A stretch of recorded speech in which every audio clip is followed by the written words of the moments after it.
ओम नमः शिवाय। ओम नमः शिवाय। ओम नमः शिवाय।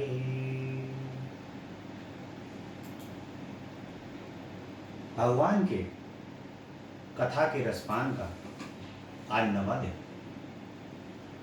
कल के कथा के प्रसंग में भगवती जगदम्बा को किस प्रकार प्रकट करा जाए, दक्ष के यहाँ वो किस प्रकार से प्रकट हों, ब्रह्मा जी इसका उपाय बताते और दक्ष को तपस्या करने के लिए कहते हैं कि हे दक्ष, जगदम्बा आपके यहाँ प्रकट हों, आपके यहाँ अवतरित हों, इसके लिए तुम्हें घोर तपस्या करनी है। भगवान ब्रह्मा जी की आज्ञा को पाकर के दक्ष देवी की आराधना करते और ब्रह्मा जी ने नारद को बताया कि मेरे आदेश के अनुसार दक्ष ने 3000 दिव्य वर्षों तक नियमित रूप से तपस्या की। तब भगवती जगदम्बा ने उन्हें दर्शन दिए। भगवती जगदम्बा दक्ष के मनोरथ को पहले से ही जानती थी। मां उनके मनोरथ को जानती थी कि दक्ष जो हैं वो तपस्या क्यों कर रहे हैं। उन्होंने दक्ष प्रजापति से वर मांगने को कहा तो दक्ष ने कहा कि पूर्ण अवतार भगवान ने रुद्र का अवतार लिया। तुमने अभी तक अवतार ग्रहण नहीं किया जगदम्बा, बताओ भगवान शिव की कौन अर्धांगिनी बने। इन तीनों लोकों में कौन है जो भगवान शिव की अर्धांगिनी बन सकती। मां, केवल आप ही हैं जो भगवान शिव की अर्धांगिनी बन सकती। दक्ष जगदम्बा से प्रार्थना कर रहे हैं और जगदम्बा उनको आशीर्वाद देती हैं कि हे दक्ष, तुम्हारी पत्नी के गर्भ में पुत्री के रूप में मैं उत्पन्न होंगी और कठिन तप करके शिव जी की पत्नी बनूंगी। यह सुनकर दक्ष प्रजापति अति प्रसन्न हुए। जगदम्बा अंतर्ध्यान हुई। जगदम्बा की ये भगवान शिव और जगदम्बा की ये लीला है। दक्ष का माता के तपस्या को करना और उस तपस्या के बाद प्रकट होना और दक्ष के मनोरथ को जानना, ये इस बात का प्रमाण है कि भगवान शिव और जगदम्बा की ही ये लीला है। ब्रह्मा जी का और नारद का यहाँ पर संवाद होता है। दक्ष ने बहुत सी मानसी सृष्टि की परंतु उसका विकास नहीं हुआ। उन्होंने मुझसे इसका उपाय पूछा तो मैंने दक्ष को उपाय बताया। दक्ष ने पंचजन्य से उत्पन्न वीरनी कन्या को अपनी पत्नी के रूप में ग्रहण किया और उसके साथ विवाह करके हर्षस्व नाम के 10,000 पुत्र उत्पन्न हुए। अपने पुत्रों से दक्ष ने सृष्टि का विस्तार करने को कहा, परंतु हे नारद, वे तुम्हारे उपदेश के कारण प्रवृत्ति छोड़ निवृत्ति के उपासक बने। इसके बाद दक्ष ने पंचजन्या से सबलाश्व नामक हजारों पुत्र उत्पन्न किए, परंतु वे तप में लीन हो गए। इससे दक्ष को बड़ा दुख हुआ और तुम्हें श्राप दिया कि तुम पृथ्वी पर स्थिर नहीं रहोगे। तुमने साधु स्वभाव से उस श्राप को स्वीकार कर लिया। दक्ष प्रजापति ने नारद जी को श्राप दे दिया कि तुम कभी स्थिर नहीं रहोगे। कभी भी नारद जी किसी भी एक स्थान के ऊपर 2 घड़ी से ज्यादा नहीं रहते और तुरंत उस जगह को स्थान को छोड़ देते। ये बात इस बात का भी प्रमाण है कि जो साधु स्वभाव के व्यक्ति होते हैं, वे सदैव जो तपस्वी और साधु स्वभाव के लोग होते हैं, संत होते हैं, जो महात्मा होते हैं, भगवान के सन्निकट होते हैं, वो जो संसार को उपदेश देने के लिए बने होते हैं वो कभी भी एक जगह स्थिर नहीं रहते।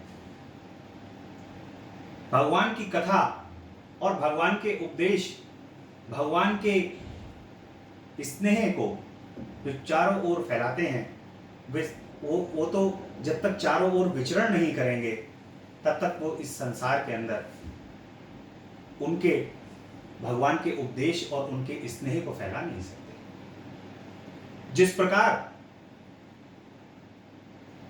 नदी का यदि जल एक जगह रुक जाता है तो कुछ दिनों बाद वो सड़ करके खराब हो जाता है, यदि बहता हुआ जल होता है तो वो सदैव स्वच्छ और निर्मल रहता है।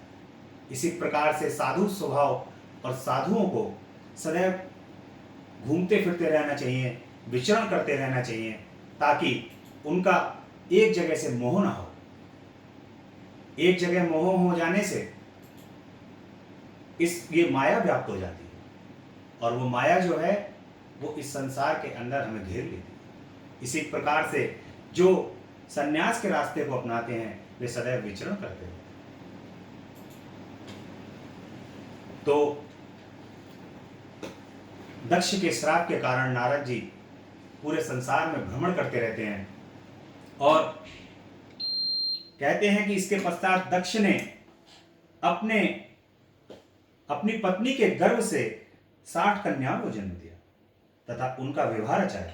उसमें से 10 कन्या धर्म को, 13 कन्या कश्यप ऋषि को और 2 भूतांगरस को तथा कृशासु को और शेष गरुण को दे दी। इनकी संतानों से तीनों लोग भर गए। इसके पश्चात दक्ष ने फिर देवी की आराधना की। तब देवी बालक का रूप धारण कर माता के पास आकर बैठ गई और रोने लगी। उनके विलाप को सुनकर अनेक स्त्रियां और दासियां वहां आ गईं। सारे नगरवासी जय जयकार करने लगे। पत्नी सहित दक्ष ने सुखपूर्वक उसका पालन पोषण किया तथा अच्छे संस्कार प्रदान किए। दक्ष ने उस कन्या का नाम उमा रखा। बीरनी की माता ने उनका पालन पोषण।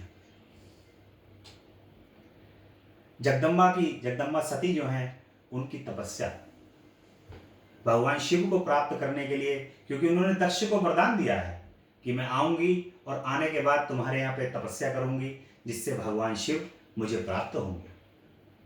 ये भगवान शिव की और जगदम्बा की ही लीला है, क्योंकि शिव जो है वो शक्ति के बगैर नहीं रह सकते और शक्ति शिव के बगैर नहीं रह सकती।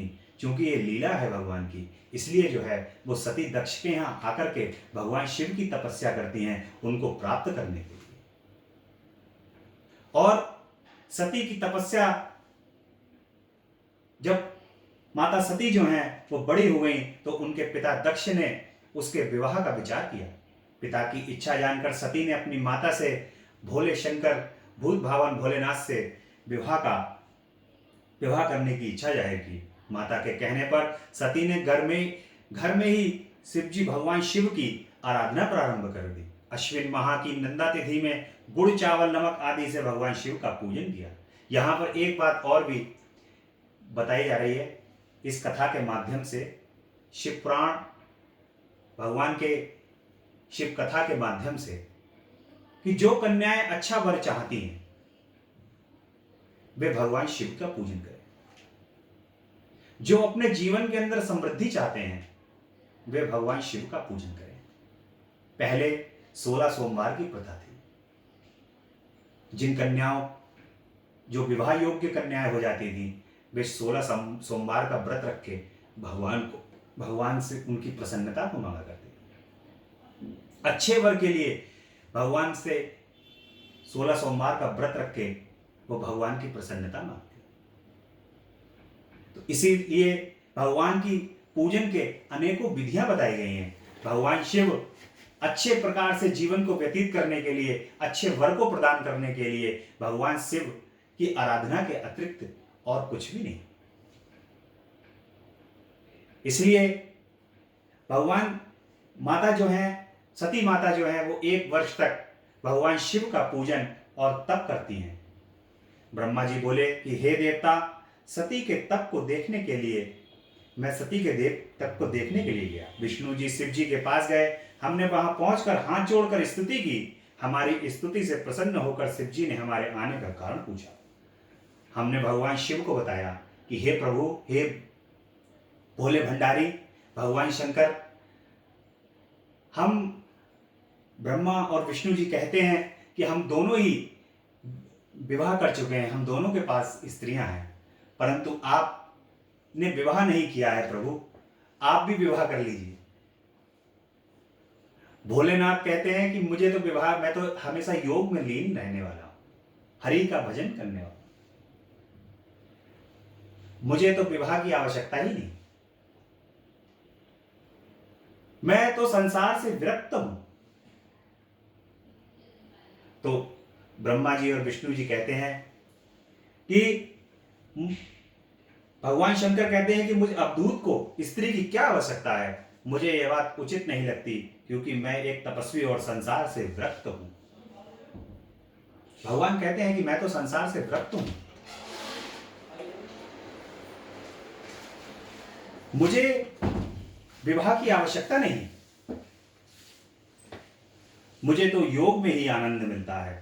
आप लोगों के हट से तथा भक्तों के अनुग्रह पर इच्छा से मैं यदि विवाह भी कर लूं, तो आप उस काम रूपी योगिनी को तैयार कीजिए जो मेरे तेज को सहन कर सके।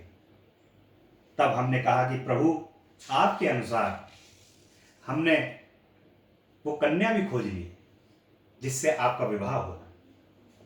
केवल जगदम्बा के अलावा और कौन ऐसा हो सकता है कि जो भगवान शिव के अर्धांगिनी बन सके। वो कहते हैं कि प्रभु, वो दक्ष की कन्या के रूप में प्रकट हुई हैं, उमा के नाम से दक्ष की कन्या के रूप में प्रकट हुई हैं। और हे भोलेनाथ, हे भूत भावन भोलेनाथ, आप उन पर प्रसन्न होकर उनको वरदान दे करके उनके वर बनिए। हे प्रभु, भगवान शिव ने इतना कहकर उनको कहा कि तथास्तु, ऐसा ही होगा।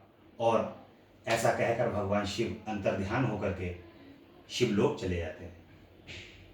भगवान शिव, जगदम्बा उमा को वर की प्राप्ति होती है। इधर जगदम्बा ने नंदा व्रत का अनुष्ठान किया है। शंकर भगवान उनको दर्शन देने के लिए जाते हैं। सती ने भगवान शिव को झुककर शर्माते हुए उनके चरणों में प्रणाम किया। माता प्रणाम करती हैं भोलेनाथ को, और शिव जी ने उमा को आशीर्वाद दिया और वर मांगने के लिए कहा। सती बोली कि प्रभु, आप मुझे अपनी पत्नी बनाकर मुझको कृतार्थ करें। भगवान शिव अति प्रसन्न होकर बोलते हैं तथास्तु।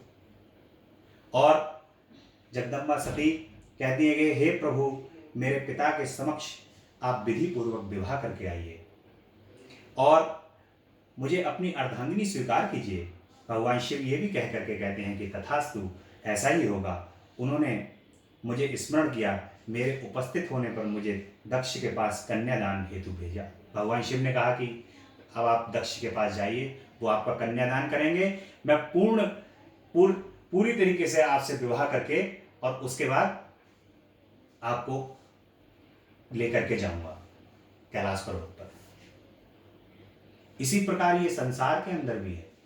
आजकल के समय में जिस हिसाब से लोग माता पिता की इच्छा ना जानते हुए भी विवाह को कर लेते हैं, कि ये कर लेते हैं यदि किसी भी पुत्र और पुत्री को विवाह करना है तो वे अपने माता पिता की बगैर आज्ञा के विवाह ना करें।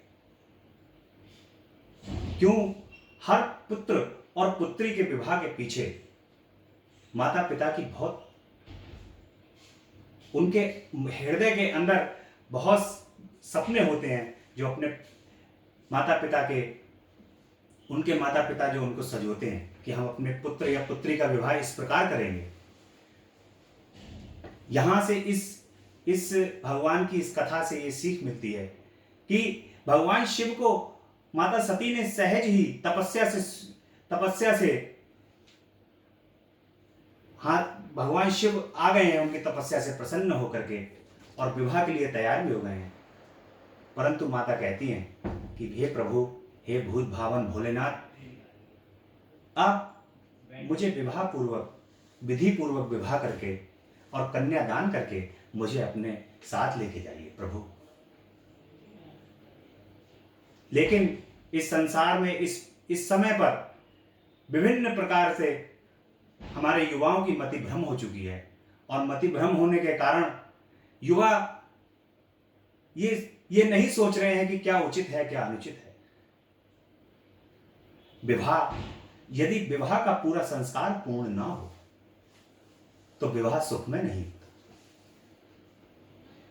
सभी प्रकार से विवाह के पूर्ण संस्कारों को करना चाहिए। आज के भागम भाग के समय में विवाह के सारे संस्कार जो हैं वो एक दिन में सिमट कर रहे हैं, परंतु विवाह से संबंधित सभी प्रकार के संस्कारों को सभी को करना चाहिए। मानो जैसे माता से पुराण के माध्यम से ये संदेश देना चाहती हैं कि संसार में सभी को अपने शास्त्रानुसार सनातन धर्म के अनुसार पालन करके विवाह को करना चाहिए।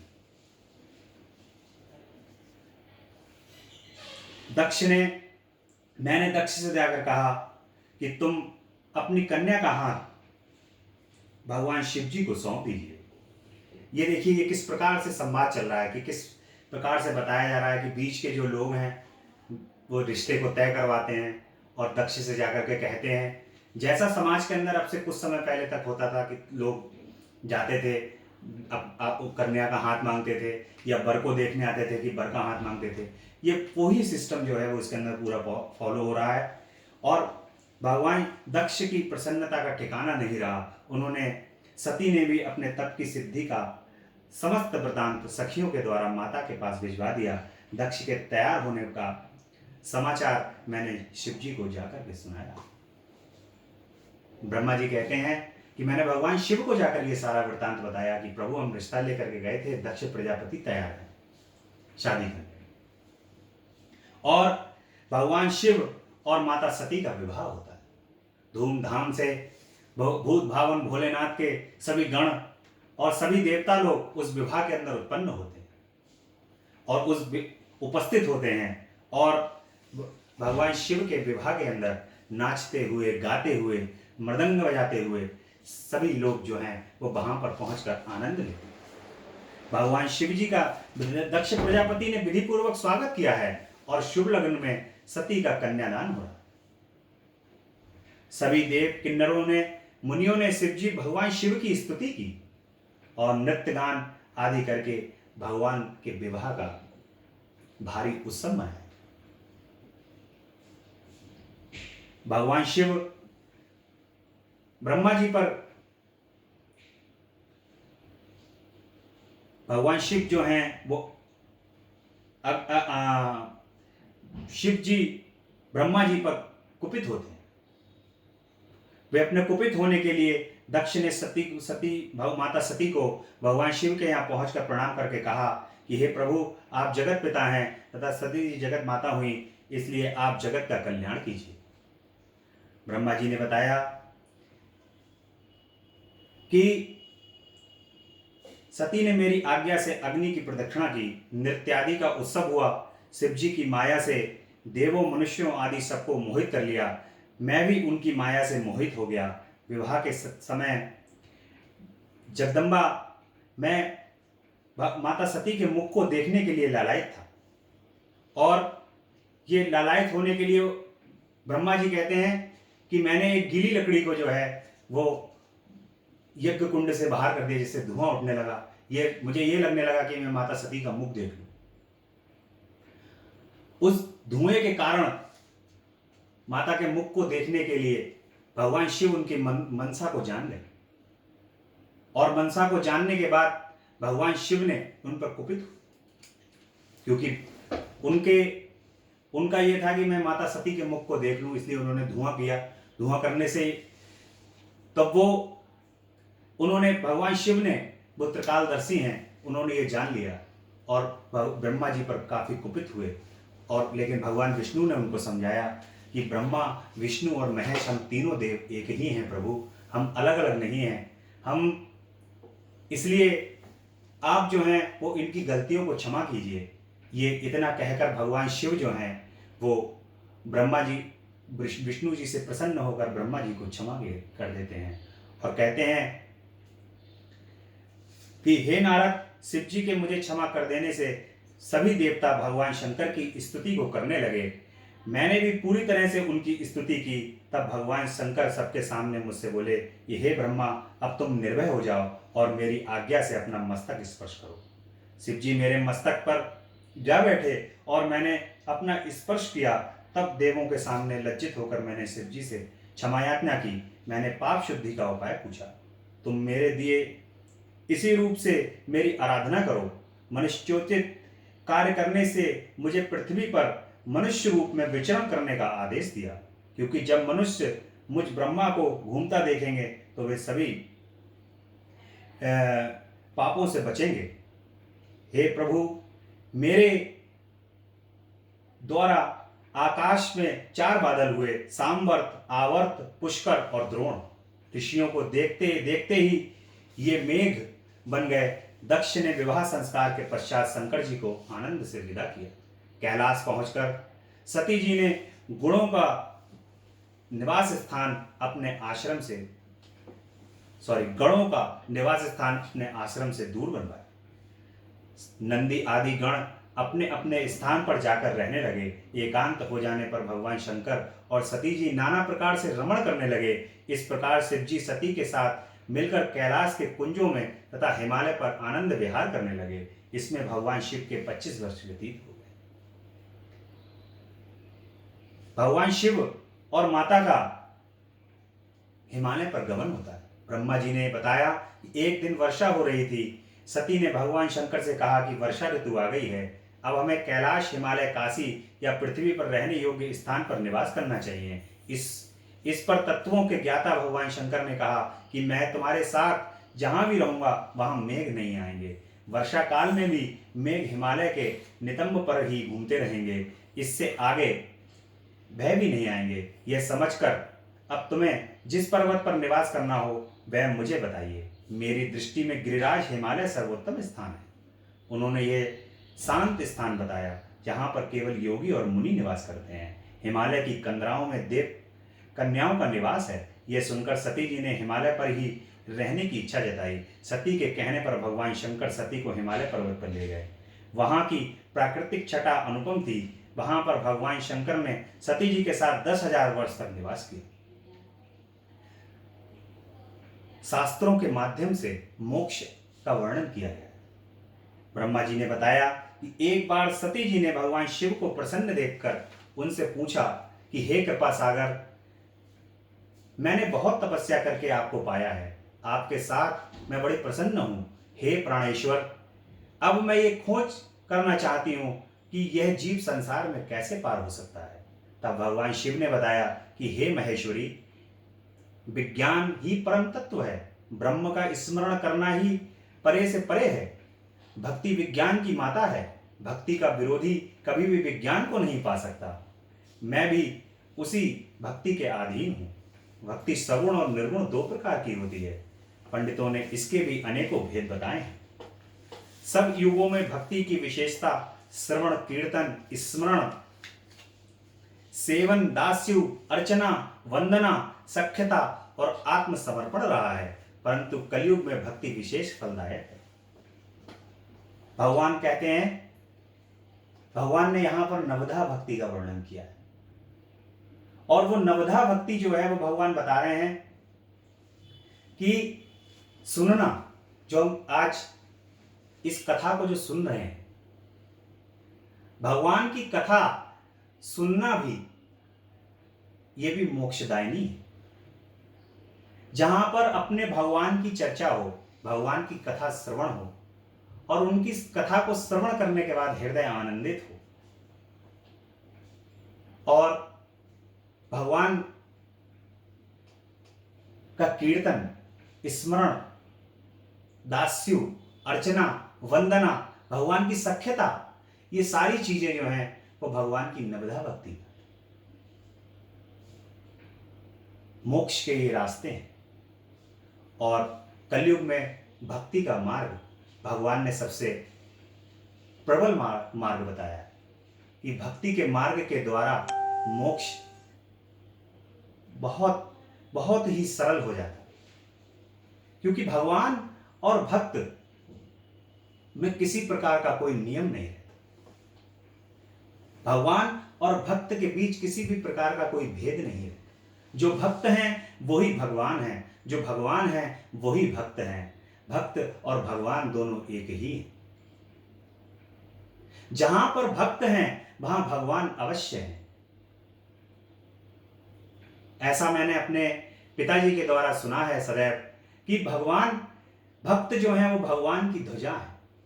यदि कोई भी भक्त यदि आगे आगे चल रहा है तो पीछे पीछे भगवान अवश्य होंगे। कलयुग के लिए भक्ति का जो मार्ग है, कलयुग में भगवान का, कलयुग केवल नाम आधारा, सुमिर सुमिर जग उतर ही पारा। भगवान की भक्ति का केवल एक मार्ग जो है वो कलयुग के अंदर है, जो मोक्ष दे सकता है। सब कुछ अपने हृदय को निर्मल करके, अपने हृदय को शुद्ध करके भगवान के श्री चरण कमल में समर्पित कर देना चाहिए। भगवान को ये बोलना चाहिए कि हे प्रभु, जो कुछ भी हम कर रहे हैं वो सब आपकी आज्ञा से कर रहे हैं। हे प्रभु, जो कुछ भी हम कर रहे हैं वो सब आपकी कृपा से कर रहे हैं। आपकी कृपा और आपकी आज्ञा के कारण आपके श्री चरण कमल की भक्ति हमें मिलती रहे। आपकी कृपा से आपके श्री चरण कमल हमारे हृदय में बने रहें। आपकी कृपा से आपकी सानिध्यता हमें मिलती रहे। ये हमेशा 24 घंटे सबको प्रार्थना करनी चाहिए। भगवान के भक्ति में भक्ति करनी चाहिए। उनकी भगवान के पूजन का अनुसरण, उनकी वंदना, उनका स्मरण अवश्य करना चाहिए। प्रत्येक मनुष्य को यदि अपना कल्याण चाहिए तो भगवान के स्मरण के अलावा, उनके नाम के अलावा अतिरिक्त और कोई रास्ता नहीं। सब युगों में भक्ति की विशेषता बताई गई है। कलयुग में जो मेरी भक्ति करेगा वह सर्वोत्तम कहलाएगा और मैं उसकी सदैव सहायता करूंगा। मैं भक्ति के वश में हूं। भगवान कह रहे हैं स्वयं अपने मुंह से कि मैं भक्ति के वश में हूं। ऐसा मैंने सुना है कि भगवान को भक्त जो हैं, जो भगवान तीनों लोकों के स्वामी हैं। यहां पर भगवान श्री कृष्ण का एक प्रसंग याद आ रहा है। भगवान श्री कृष्ण तीनों लोकों के स्वामी हैं और उनको जो है ताहे अहेरे की छोकरिया छचिया वर छाछ पे नाच नचा, भक्तों के बस के अंदर है भगवान। वहां पर गोपियां जो है वो भगवान को जबरदस्ती कह रही है कि थोड़ा सा यदि अगर मक्खन चाहिए तो पहले नाच के दिखाओ। जो तीनों लोगों को नचा रहे हैं, जिनके वश में तीनों लोग हैं, उन भगवान को गोपियां कह रही हैं सामने कि पहले श्याम सुंदर तुम पहले नाच के दिखाओ, जब तुम नाचोगे तब तुम्हें मक्खन मिलेगा। तो भगवान जो है वो वहां पर गोपियां जो है वो उनको ताहे अहेरे की छोकरिया छछिया वर छाछ पे नाच नचावे। जरा से मक्खन के ऊपर भगवान से वो नाच नचा लेती हैं। कैसे अद्भुत भगवान है जो भक्तों के बस में है। यहीं पर भगवान शिव भी यही वर्णन कर रहे हैं कि मैं भक्तों के वश में हो जाता हूं, उनके प्रेम के वशीभूत हो जाता हूं। हे उमा, हे सती, मैं फिर कुछ नहीं कर पाता। जो मेरे भक्त जहां ले जाते हैं, जहां बैठालते हैं, जो खिलाते हैं, जो मुझे जो समझाते हैं, मैं वही समझता हूं। मैं भक्तों के वश में हो जाता। तो यही भगवान जब ऐसे ही गोपियां जो हैं, जब उद्धव जी आते हैं और गोपियां कहती हैं कि उद्धव मन न भये 10-20, हे उद्धव जी हमारे 10-20 मन नहीं है, एक मन था वो तो हमारे श्याम सुंदर के साथ चला। भक्ति का ऐसा खेल है कि भक्त जो है वो अपनी सुध बुध भूल जाते हैं और भगवान भी अपनी सुध बुध भूल जाते हैं। इसलिए भगवान की लिए सभी कुछ, अपने जीवन के अंदर सभी कुछ समर्पित कर देना चाहिए। भगवान की भक्ति को उनके श्री चरण कमल की कृपा से हमेशा ये कहता रहना चाहिए कि हे प्रभु, अपने श्री चरण कमल की भक्ति हमें प्रदान करो। भक्ति के अतिरिक्त इस संसार के अंदर और कोई भी ऐसा रास्ता नहीं है जिससे मनुष्य भगवान को, मोक्ष को आसानी से प्राप्त कर सके। जब तप, यज्ञ आदि अन्य रास्ते हैं, योग के माध्यम से भी है, लेकिन भक्ति एक ऐसा रास्ता है जहां पर मनुष्य पूर्ण रूप से अपने हृदय को आनंदित करता हुआ अपने भगवान से, अपने भोलेनाथ से, भूत भावन भोलेनाथ से बहुत ही आसानी से मिल लेता है। प्रभु कृपा करते हैं, प्रभु की कृपा अपार बरसती है। तो भगवान कह रहे हैं, साथ ही शिव जी ने भक्तों की महत्व कथा, इतिहास और वर्णाश्रम धर्म आदि वेदों, शास्त्रों और ज्योतिष शास्त्र तथा अन्य शास्त्रों के तत्वता कहा। इस प्रकार कथा प्रसंग बताते हुए उन्होंने हिमालय के दूसरे स्थानों में विहार किया। माता सती को शंका उत्पन्न हो जाती है और वो कहती हैं कि एक बार भगवान शंकर सती जी के साथ नंदीश्वर पर बैठकर दंडकारण्य वन में गए। वहां पर उन्होंने सती जी को वह स्थान दिखाया जहां से रावण भगवती सीता जी को हरण कर ले गया।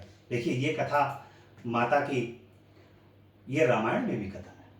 भगवान शिव ने सती जी का त्याग क्यों किया? माता सती का त्याग क्यों कर दिया?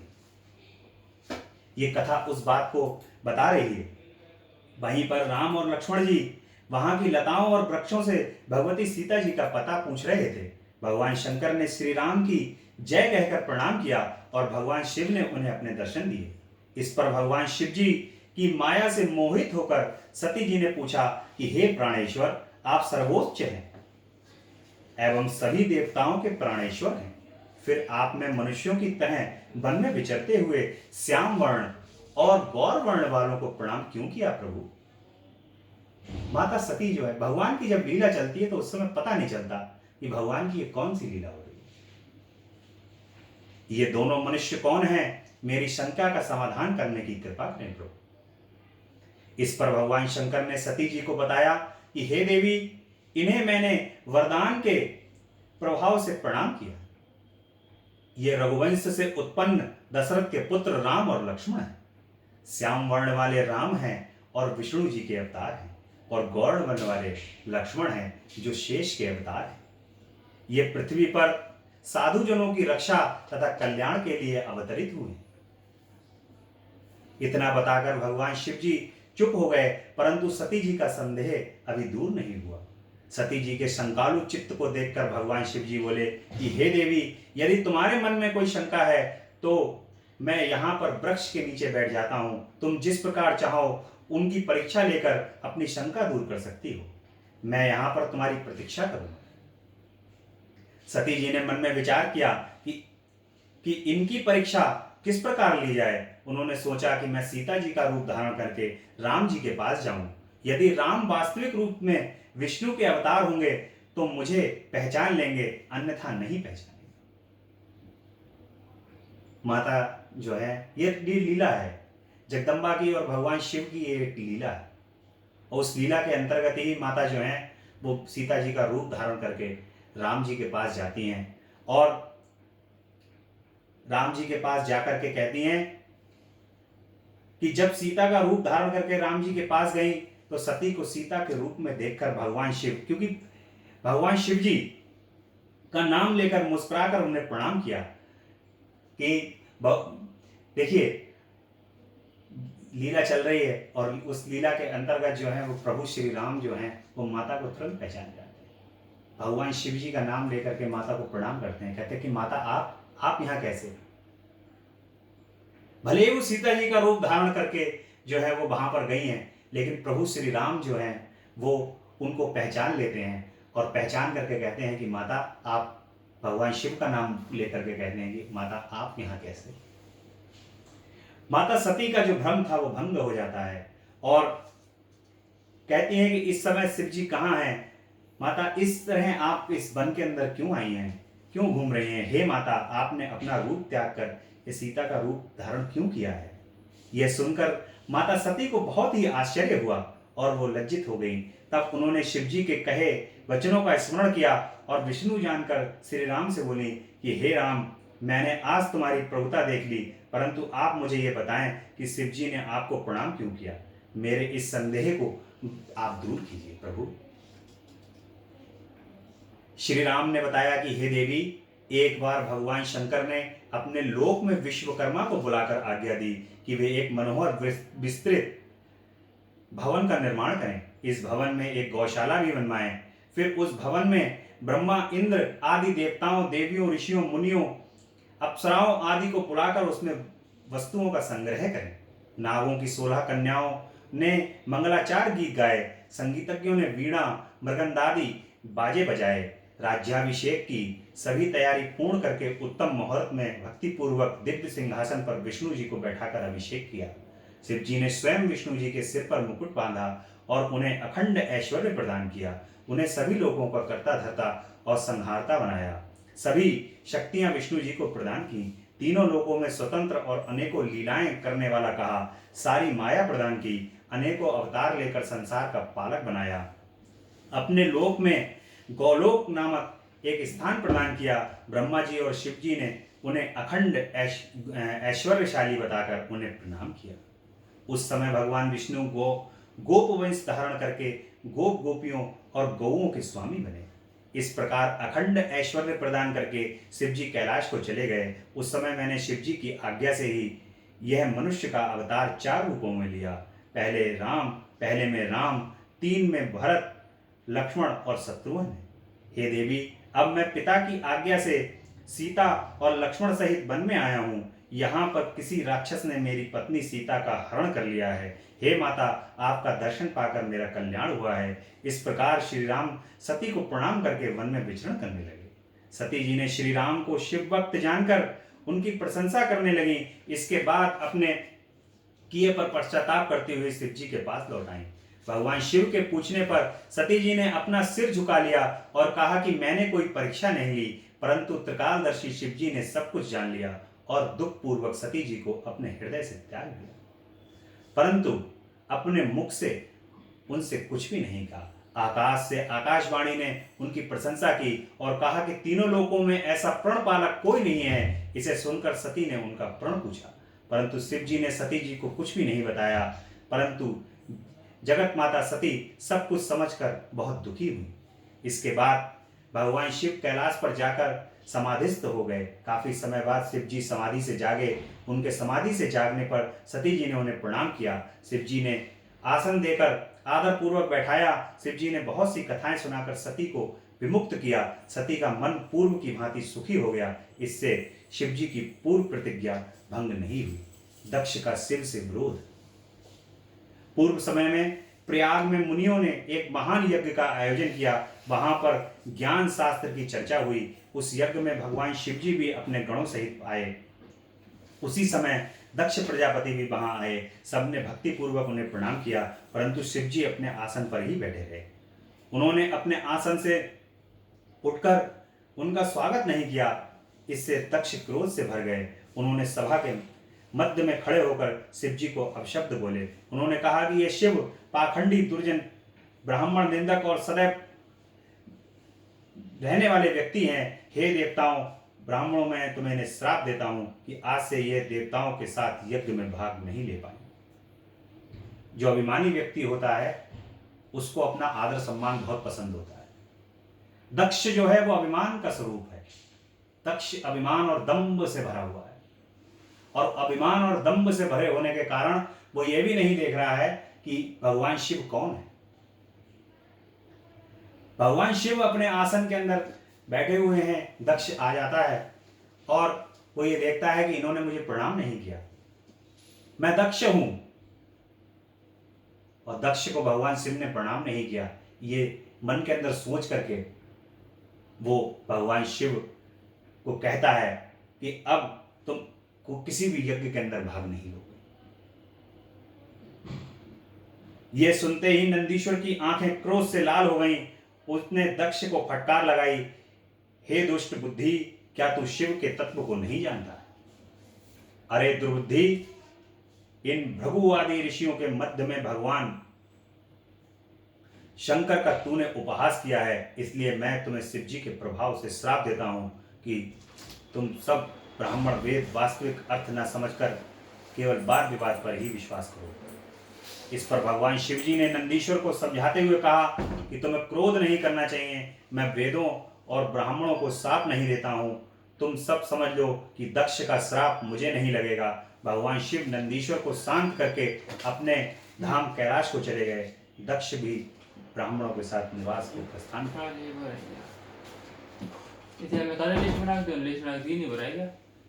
दक्ष की कथा ब्रह्मा जी ने नारद को बताया कि शिव जी के द्रोह को ध्यान में रखकर दक्ष ने कनखल में, जो हरिद्वार के पास स्थित है, एक बड़ा भारी यज्ञ किया। इस यज्ञ में भृगु आदि ऋषियों को ऋषंबक बनाया एवं सभी सिद्ध गंधर्व विद्याधर आदित्य नाग तथा सभी ऋषि मुनियों को बुलाया। ब्रह्मा जी एवं विष्णु जी पार्षदों सहित पधारे, परंतु इस यज्ञ में दक्ष ने भगवान शिव को नहीं बुलाया। भगवान शिव यज्ञ के स्वामी है। इस संसार के अंदर यदि कोई भी यज्ञ होता है और भगवान शिव यदि वहां पर उपस्थित नहीं है तो वो यज्ञ किसी भी दशा में उपस्थित सिद्ध नहीं हो सकता। भगवान शिव तो इस यज्ञ का आधार है। चाहे वो इस पृथ्वी पर कोई यज्ञ हो, चाहे वो कहीं भी तीनों लोकों में कहीं भी यज्ञ हो, यदि भगवान शिव वहां पर उपस्थित नहीं है तो वो यज्ञ कदापि पूर्ण नहीं होगा। यहां तक कि उन्होंने अपनी पुत्री सती को भी नहीं बुलाया। यज्ञ के आरंभ के समय ऋषि दधीचि ने पूछा कि इस यज्ञ में शंकर भगवान क्यों नहीं है। दधीचि की यह बात सुनकर मूर्ख दक्ष ने कहा कि देवताओं के प्रमुख विष्णु जी आ ही गए हैं, फिर मुझे शिव की कोई आवश्यकता नहीं। अभिमानी व्यक्ति अपमान करने में ही लगा रहता है, दूसरे का सदैव दूसरे का अपमान करता है। अपने यहां चाहे कोई कार्यक्रम करेगा तब दूसरे का अपमान करेगा, चाहे कहीं जाएगा तब दूसरे का अपमान करेगा। अभिमानी व्यक्ति उसको कुछ अभिमान, उसके अभिमान के आगे उसको कुछ सूझता नहीं है, सदैव अपमान करता रहता है। और भगवान जो है उनकी लीला ये है कि वो हमेशा सदैव अपमान का भंजन करते हैं। भगवान को केवल एक ही चीज पसंद नहीं है, वो है व्यक्ति का अभिमान। अभिमान को वो एक मिनट भी स्वीकार नहीं करते। घोर से घोर अपराधियों को भी भगवान ने एक पल भी नहीं लगाया क्षमा करने में, परंतु अभिमानी व्यक्तियों को भगवान कभी क्षमा नहीं करते। अभिमानी व्यक्तियों को अभिमान का परिणाम प्रभु अवश्य देते हैं। इसलिए सभी को चाहिए कि वे अपने जीवन के अंदर कुछ भी करें लेकिन कभी भी अभिमान ना करें। लेश मात्र भी अभिमान हमारे मन के अंदर नहीं आना चाहिए। यदि अभिमान की उत्पत्ति किसी कारण से होने भी लगती है तो तुरंत अपना मंथन करके उस अभिमान को निकालना चाहिए। इसलिए वो कहते हैं कि विष्णु जी तो आ गए हैं, मुझे शिव की कोई आवश्यकता नहीं है। मैंने ब्रह्मा जी के कहने पर उसे अपनी कन्या सती दे दी, वरना उस माता पिता से रहित भूत प्रेतों के स्वामी को मैं नहीं बुलाता। वह इस यज्ञ में भाग लेने के योग्य नहीं है, इस कारण मैंने उन्हें नहीं बुलाया है। इस पर यज्ञ को आप सब मिलकर सफल बनाएं। इस पर दधीचि ऋषि ने दक्ष से कहा कि तुम चाहे जो कहो, परंतु भगवान शिव के बिना यज्ञ अधूरा है। भगवान शिव नहीं आएंगे तो ये यज्ञ ही नहीं होगा। ये दधीचि आदि जो हैं ऋषि उनको समझाते हैं, इसमें तुम नाश के भागी बनोगे। इतना कहकर महर्षि दधीचि उस यज्ञ को छोड़कर चले जाते हैं। उनके साथ ही वहां जितने शिव भक्त थे वो भी सब चले जाते हैं। दक्ष को श्राप देकर सब लौट जाते हैं। इस पर दक्ष ने हंसकर कहा कि शिव भक्त दधीचि चला गया तो अच्छा ही हुआ, मैं तो बहिष्कृतों को यज्ञ में रखना पसंद ही नहीं करता। तब शिव की माया से प्रभावित होकर देवताओं ने यज्ञ को आरंभ कर दिया। भगवान शिव ने अपनी माया फेंक दी वहां पर और कहा कि यज्ञ शुरू करो, जो आगे की लीला भी तो होनी है भाई। आगे की लीला तभी तो होगी जब ये यज्ञ शुरू होगा। होगा ही नहीं यज्ञ, यहीं पे सब लोग छोड़ के भाग जाओगे, चले जाओगे, तो फिर ये आगे की लीला नहीं होगी। तो भगवान की आज्ञा से ही संसार के अंदर ऐसे ही जिस प्रकार से ये यज्ञ चल रहा है, यज्ञ नहीं रुका, सब लोग वहां पे स्तब्ध रह जाते हैं। सभी देवी देवता, यहाँ विष्णु भगवान तक वहां पर यज्ञ के अंदर उपस्थित होते हैं। भगवान शिव का अपमान हो रहा होता है और बैठे रहते हैं। इस बात का प्रमाण है कि इस संसार के अंदर जो भगवान की लीला घटित होनी है वो लीला तो होनी ही है। भगवान ने जो लीला रच दी है वो लीला तो होना ही है। उस लीला को इस संसार के अंदर कोई बदल नहीं सकता। इस संसार के अंदर जो भी लीला है वो सारी भगवान की ही माया है।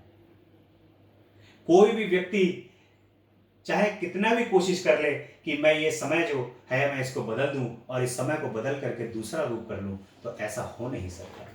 वो सारा भगवान की लीला के कारण ही होता है। केवल और केवल भगवान की कृपा ही वो समय बदल सकती है। भगवान की कृपा से ही सारे समय को बदला जा सकता है। उनकी स्तुति और उनकी आराधना और उनकी भक्ति के द्वारा ही समय को बदला जा सकता है। बाकी और कोई संसार के अंदर साधन नहीं है किसी भी प्रकार का कि जो इस भगवान की जो सृष्टि है इसके अंदर चलने वाली लीलाओं को बदला जा सके। तो इसलिए सदैव भगवान के श्री चरण कमल में समर्पित रहना चाहिए। भगवान के श्री चरण कमल की सदैव सानिध्यता करनी चाहिए और भगवान से सदैव 24 घंटे 7 दिन 365 दिन ये प्रार्थना करती रहनी चाहिए कि हे प्रभु, हमें केवल आपकी कृपा प्राप्त होती रहे। हे प्रभु, आपकी कृपा से आपके श्री चरण कमल के अंदर आपका स्मरण रहे, यही हमें हमेशा सर्वत्र प्रार्थना करती रहनी चाहिए। सदैव हर जगह हर स्थान पर भगवान को ही देखना चाहिए। हर स्थान पर, हर स्त्री पुरुष, कीड़े मकोड़ों में, हर जगह भगवान को ही देखना चाहिए, क्योंकि ये सारी सृष्टि भगवान की ही रचना है, भगवान की ही लीला है। इसलिए दक्ष ने ये कहा कि यज्ञ को आरंभ करो, और माता सती जो हैं वो दक्ष के यज्ञ में आने की तैयारी करती हैं। जिस समय देवता और ऋषि दक्ष के यज्ञ में जा रहे थे, उस समय सती जी ने गंधमादन पर्वत पर अपनी सखियों के साथ अनेक माता वहां पर जो है वो प्रसन्न थी और अपनी सखियों के साथ हंस रही थी, बोल रही थी। इतने में समाचार आ जाता है कि देवताओं को और ऋषियों को जाते हुए माता ने देखा कि ये कहाँ जा रहे हैं। एकदम इतनी संख्या के अंदर कहीं कोई बड़ा यज्ञ होता है तो आप देखो ना, कहीं भी कोई भी बड़ा यज्ञ होगा या कोई रैली होती है तो कितनी गाड़ियां निकलती हुई दिखाई देती है। इसी प्रकार जब माता जो है वो गंधमादन पर्वत के ऊपर है तो वो देखती है ऋषि मुनि सारे एक तरफ कहाँ जा रहे हैं, सभी लोग एक ही तरफ चलते चले जा रहे हैं। तब वो इसका कारण पूछती है और कारण पूछने में पता चलता है कि उनके पिता दक्ष के यहाँ पे यज्ञ हो रहा है। माता कहती है कि मेरे पिता के यहाँ यज्ञ हो रहा है और मुझे इस यज्ञ के बारे में जानकारी नहीं। तब माता तुरंत कहती है कि हो सकता है कि काम में व्यस्त होने के कारण, इतने बड़े यज्ञ को कराने के कारण भूल गए हो, नहीं बुला पाए हो, और उन्होंने इसलिए हो सकता है कि निमंत्रण ना दिया हो। और माता कहती हैं क्योंकि संबंधियों के यहाँ प्रेम बढ़ाने के लिए समय समय पर माता कहती हैं भगवान भोलेनाथ के पास जाती हैं और कहती हैं कि हमें जाना चाहिए वहां पर, मेरे पिता के यहाँ यज्ञ हो रहा है तो मुझे जाना चाहिए। भूत भावन भोलेनाथ कहते हैं कि हे देवी, तुम्हारे पिता दक्ष मुझसे बैर भाव रखते हैं, इसी वजह से उन्होंने तुम्हें भी नहीं बुलाया है, परंतु बिना बुलाए कहीं जाना नहीं चाहिए। किसी ने कितना भारी आयोजन कर रखा हो, कितना भारी उसने व्यवस्था कर रखी हो, कभी भी किसी के यहां बगैर बुलाए नहीं जाना चाहिए। जो व्यक्ति कभी भी बगैर बुलाए किसी के यहां जाता है वो हमेशा अपमान का भागी होता है, हमेशा अपमान प्राप्त होता है उसको। कोई व्यक्ति ये सोच करके बैठा हुआ है कि मुझे तुम्हें नहीं बुलाना है और तुम जबरदस्ती वहां पर पहुंच जाओ तो वो उसकी जो आंखें होंगी और उसका जो हृदय होगा वो तुम्हें कभी वहां स्वीकार नहीं करेगा। इसलिए ये बात यहां पर भी बताई गई है कि बगैर बुलाए हुए, बगैर निमंत्रण के कभी किसी का नहीं जाना चाहिए। यही भगवान शिव कहते हैं कि तुम्हें बुलाया नहीं है इसलिए तुम जाओ मत, परंतु बिन बुलाए मेहमानों को मरण तुल्य अपमान सहन करना पड़ता है। वो कह रहे हैं कि बगैर बुलाए हुए मेहमानों को जो है वो जैसे मरण तुल्य अपमान होता है कि व्यक्ति मर गया हो, इस प्रकार का अपमान मिलता है। भोलेनाथ समझा रहे हैं। यह सुनकर सती जी बोली कि हे स्वामी, आपसे ही तो यज्ञ पूर्ण होता है, फिर आपको ना बुलाने का कारण जानना चाहती हूँ, अतः मुझे ही जाने दो, जाने की आज्ञा प्रदान करो प्रभु। सती का हठ देखकर भगवान शिव ने उन्हें नंदी वृषभ पर बैठाकर वस्त्राभूषण से अलंकृत करके 60,000 गणों सहित भगवान ने भेज दिया। भगवान ने कह दिया कि जब तुम इतनी ही जिद कर रही हो अपने पिता के यहाँ जाने की, तो तुम चली जाओ। और भगवान ने उनको आभूषणों से करके सुसज्जित करके और अपने गणों को उनके साथ भेज दिया।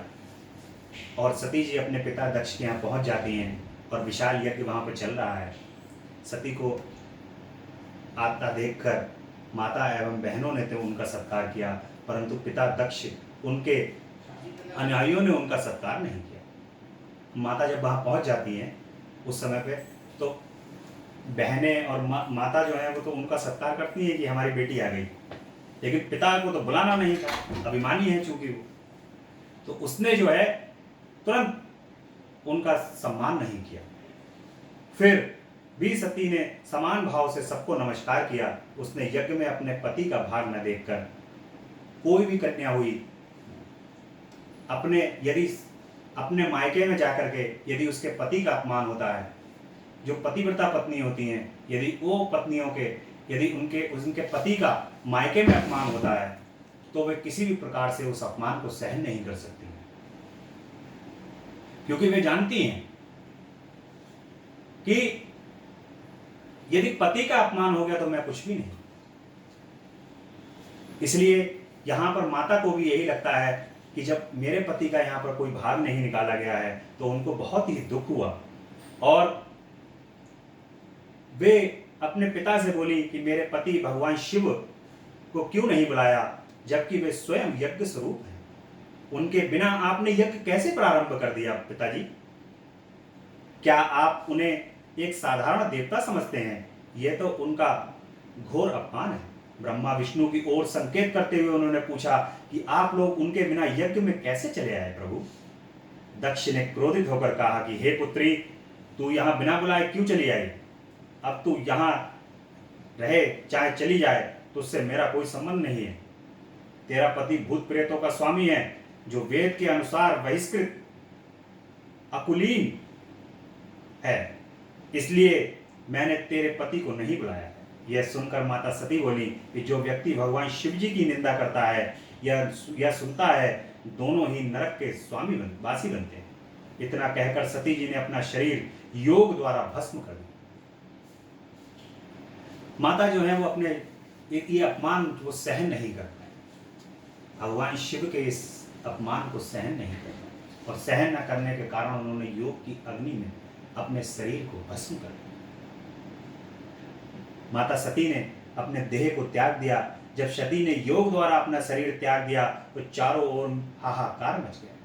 उधर सती के द्वारा अपने प्राण छोड़ते ही उनके साथ आए गणों ने हाथों में शस्त्र उठाकर मारकाट मचाने लगे। सभी दिशाओं में प्रलय का दृश्य उपस्थित हो गया। उनके साथ आए 60,000 गणों में से 20,000 तो स्वयं ही शोक में व्याकुल होकर समाप्त हो गए।